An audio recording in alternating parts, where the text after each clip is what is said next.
You know when they say marriage will expose things you never noticed while dating? Kemi thought it was just one of those social media cliches people threw around when they were bitter about love. But 5 days, that's how long her marriage lasted. 5 days after she stood on an altar, beautiful in white lace, and promised Sola forever, she was packing a suitcase and calling a divorce lawyer. And the worst part, it wasn't about cheating or money or some deep hidden secrets. No, it was about a sudden, completely non-negotiable guest. Sit down, let me tell you this story. See, Kemi is 28 and she met her now ex-husband, Sola, when she was just 22, fresh out of university. He was 25 then, already working as an architect. The first time they spoke was at a mutual friend's birthday dinner.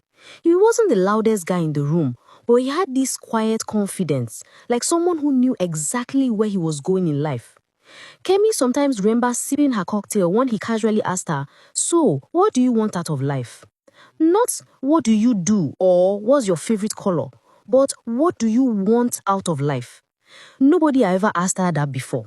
She told him she wanted stability, peace, and maybe one day to build a family.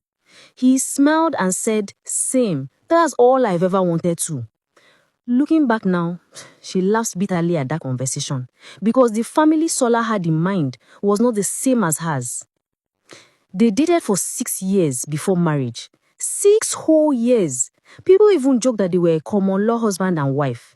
During those years, they went through long distance, money struggles, and career setbacks. But they always seemed to hold each other down. At least, that's what Kemi thought. Now, let's talk about his family for a second. His father had died when he was still a teenager, so it was just his mom and 2 siblings, a younger brother in university and a younger sister, BC, who, by the way, is the same age as Kemi. That sister always had this low-key possessive vibe. You know that kind of vibe where someone smiles at you, but you can feel the hidden competition underneath? That was BC. She would make these little comments that looked harmless on the surface, but if you paid attention, you could hear the sharpness in them. Things like, "Don't forget, he's my brother first before he's your boyfriend." Or, "You better not come and carry my brother away from his family." At first, Kemi laughed it off, thinking it was just playful sibling talk. After all, maybe she was just joking, right? But deep down, it always left a tiny sting, because no matter how sweetly BC said it, the message was clear. Know your place. BC was the same age as her. His mom, polite but not overly warm. The type who would offer you food and ask about work, but never really let you in. So after 6 years of dating, when Sola finally proposed, Kemi was over the moon. Their wedding wasn't the most extravagant, but it was perfect for her. She even cried tears of joy that morning while getting dressed. The first 2 days after the wedding, pure bliss. Hotel stay, room service, mini honeymoon vibes.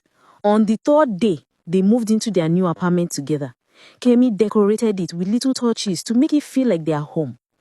But on the 5th day, the fairy tale ended.